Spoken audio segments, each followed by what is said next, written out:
Hey guys, what's up? Blacker Bricks here, back with another video. Now this is Blacker Bricks Q&A episode number 5, and we're going to be taking a look at all of the questions that you guys have left in the last week. So as always, if you want your question to be featured in the next video, just leave it down below in the comment section of this video.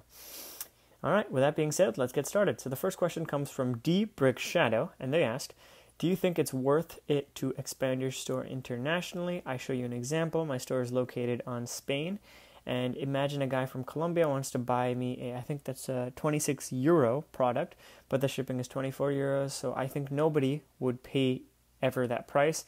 So is it really worth? Thanks for answering last questions. Deepak Shadow, this is a really good question actually. With international shipping, I always think that, and that's one of the reasons I've been really reluctant. The other thing is that it's definitely a time-consuming process because you have to fill out customs forms, you have to make sure that everything arrives safely, and it's definitely a lot more difficult than shipping domestically. So I agree with that. In my experience, I have offered United Kingdom and Canada shipping for a couple months now. I'd say maybe half a year or so. And I have only received one order that actually went through. There are quite a few that they canceled after they heard the ridiculous prices for shipping. It was actually, I think, about a 60-70 cent piece, and then the shipping was $12 US. So it ends up being fairly expensive for them. So I mean, you asking, is it really worth it? I think if you want to offer international shipping, start with countries or nations that are near you, right? So for example, I live in the United States, right? So maybe offer Canada and Mexico, maybe some of the islands, Cuba. See if that goes well, then yeah, I can expand more, right? If you just jump right into the entire world, it's going to be very overwhelming. Just my 2 cents. Okay, so Diego Blanco Carmona asks, he says, I have a problem. I have a lot of instructions from old sets, which I don't own them now. What should I do with them? Is it worth selling them as bulk or for poor money, or just throw them away? Help would be appreciated. Thank you, Diego. Very good question.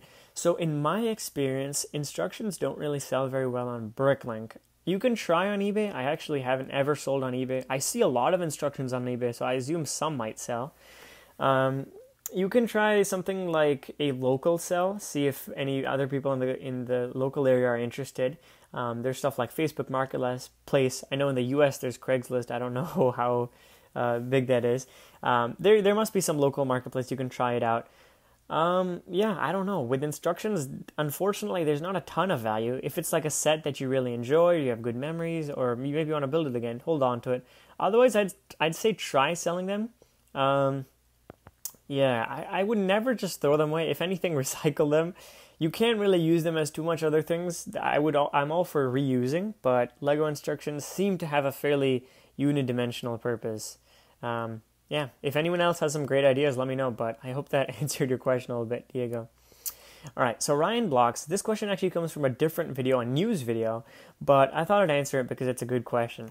Hey Blacker Bricks, my question is, how in the world do you get so many subscribers? So it would be nice if you share it with us. And do I have to upload daily? How the heck do you get around it? I hardly get around to upload once every 3 days, and is all your content family friendly? Oh, and this is my main account. I am Ryan. Okay, that was a very long question, and I'll try to answer it a little bit concisely. So Ryan Blocks, I will just go one by one. Do you have to upload daily? No, you don't have to upload at all, right? YouTube is a completely optional thing. No one's going to force you. Uploading daily is a challenge. It's absolutely a challenge, and you have to find ways to keep continuing and creating content. I'll tell you honestly, it's so difficult. It's so difficult to do this every day. And there are times I'm thinking like, wow, maybe I should just start uploading weekly or every couple days, because that's how a lot of YouTubers do it. So it's hard to upload daily.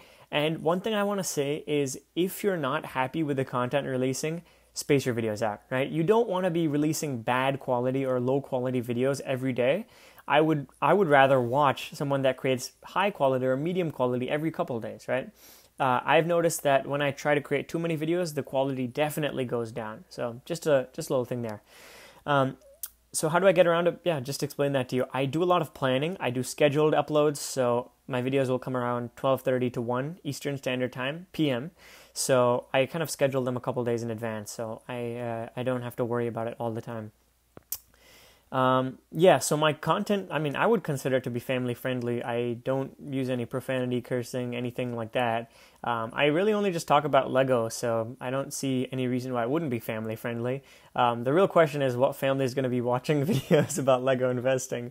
I hope to make entertaining content and diverse stuff, so hopefully some of it will be entertaining to family, but I'd consider all of it to be family friendly. Okay, yeah, hope that helped, Ryan. Pretty long question there.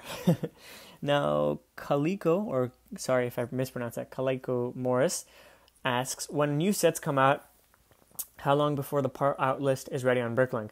That's a very good question. So I think it really depends on how big the set is. I'm pretty sure that it's still done at least partly manually. I know in the past, before Bricklink was like purchased by Lego, it was 100% manual, right? People would just go through the new Lego sets and just count them one by one. I think now that they're working with Lego, there might be some like cross communication where they just use the parts list and they kind of input it, but it does take a while. I've noticed about 15 days to a month, depending on the size of the set. But it's usually not too long nowadays, so that's the part out list. Now, if you're talking about part out value, which is different, that's the total value of all the pieces. That sometimes will take a little bit longer because the pieces actually have to start selling. At least that's what I know. So this is just another thing from the Lego investing. This was a post, and someone just suggested this set. Now, Jaden says, for your online Lego club, why don't you make a Discord server for it? Now, that's interesting. I don't know. I'm not 100% sure what you mean by that. I feel like that's an interesting idea, but is that a server for just the Lego club members, someone for people that are interested in joining?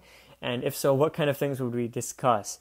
I would actually like to make a channel Discord. Yeah, I'd have to go about that in some time. I'd definitely like to all of you guys know if that's something that's going on, though. Cool idea, Jade. Drew Hill said, I wish they would re-release the old fishing store. That's the one set that I regret not getting when I had the chance. Drew Hill, that is so true. I have spent a lot of time lately looking around at the old fishing store, and I can't convince myself to buy it for $350 or $400 US, whatever it's going for right now. I mean, it was originally $150 and it's just skyrocketed, really.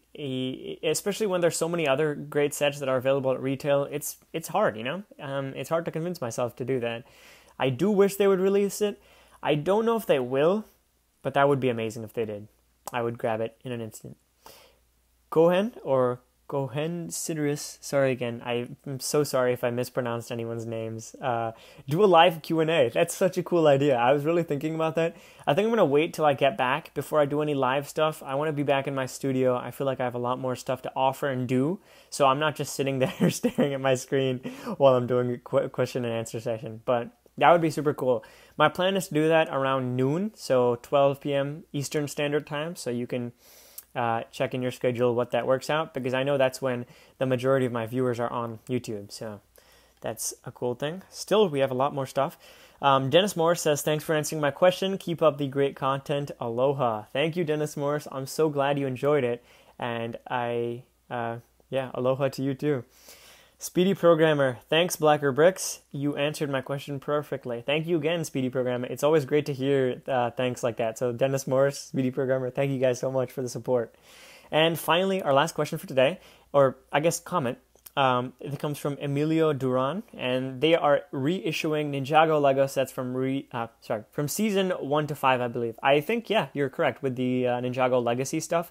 So that's interesting. That really wraps up today's video, guys. Thank you so much for watching. I hope to see you soon. As always, leave your comments or questions down below, and I will answer them in the next episode. Thanks again. Have a great day, guys.